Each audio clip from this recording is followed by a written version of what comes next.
আমরা প্রথমে দুঃখ প্রকাশ করে নিচ্ছি, আজকে জুমাবার আমরা নানান কারণে লেট করে ফেলেছি। তারপরে আপনারা এসেছেন, কথা শুনছেন, আপনাদেরকে এ কারণে ধন্যবাদ জানাই। আমরা খুব অল্প সময়ের মধ্যে আজকের এই পথসভা শেষ করব।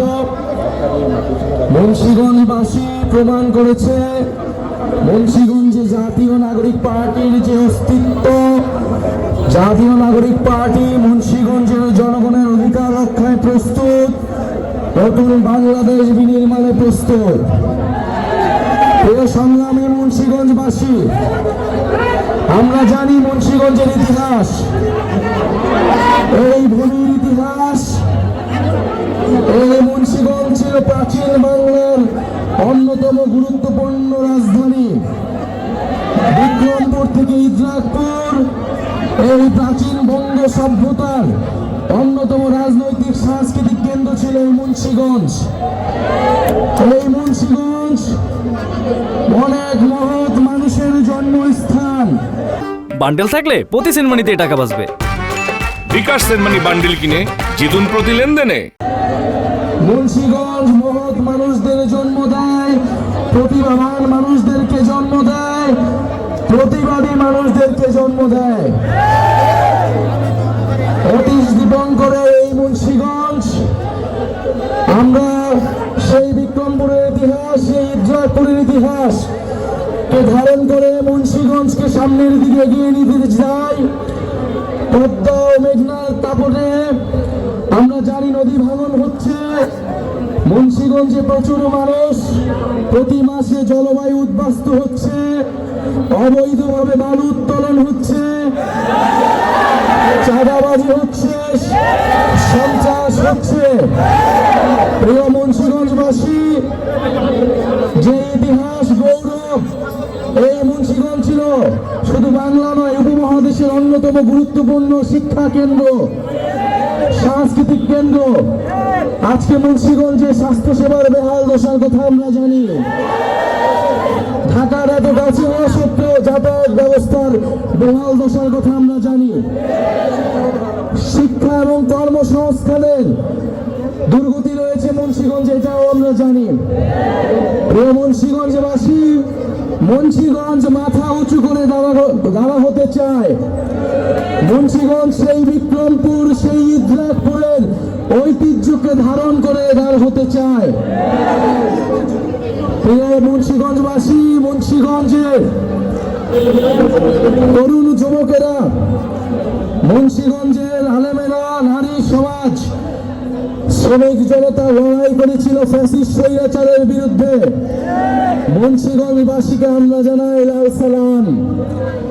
আমরা জানি সামনে আমাদের আরেকটি লড়াই আসতেছে, আমরা সেই লড়াইয়ের প্রস্তুতি নিচ্ছি। আমরা জানি আমাদের লড়াই অনেক ফ্রন্টে করতে হবে। সবাইকে ঐক্যবদ্ধভাবে পরবর্তী বাংলাদেশ বিনির্মাণে আমাদের একসাথে কাজ করতে হবে।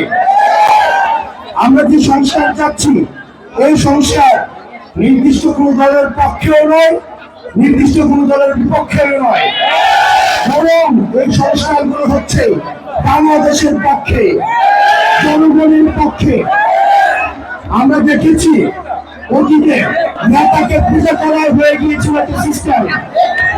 আমরা চাই আমাদের পরবর্তী বাংলাদেশ কোন নেতা নির্ভর হবে না, আমাদের পরবর্তী বাংলাদেশ হবে নীতি নির্ভর একটা বাংলাদেশ।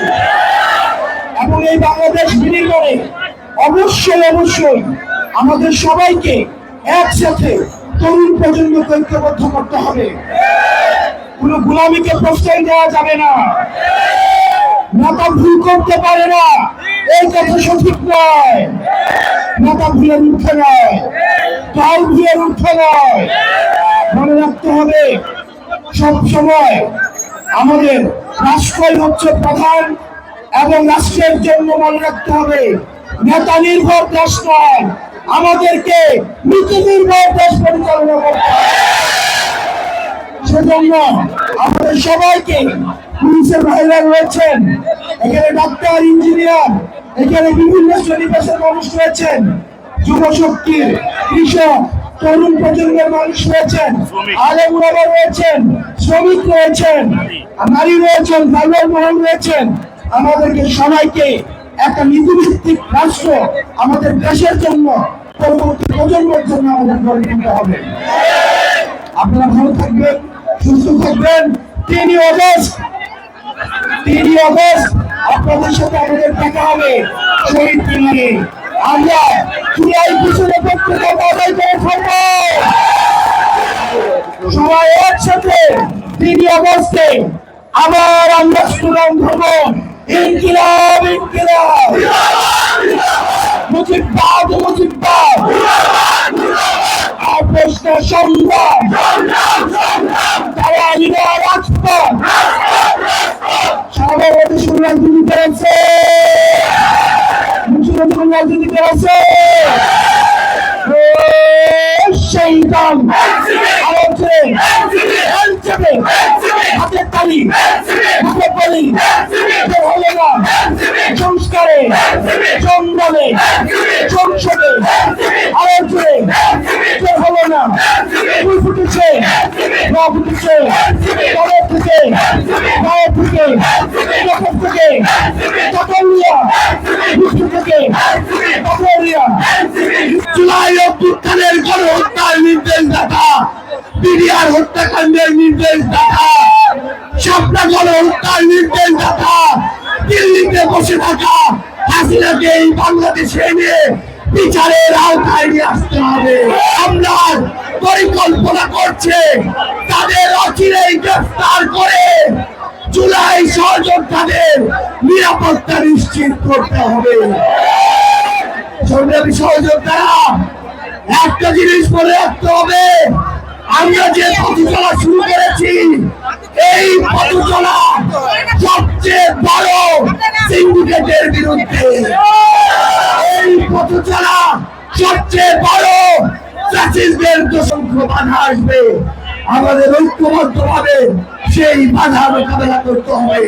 আমরা বিশ্বাস করি আমাদের এই লড়াইয়ে আমাদের মুন্সিগঞ্জের সাহসী সন্তানেরা যেভাবে জুলাইয়ে রাজপথে লড়াই করেছে, আগামী বাংলাদেশেও সেভাবে লড়াই করবে।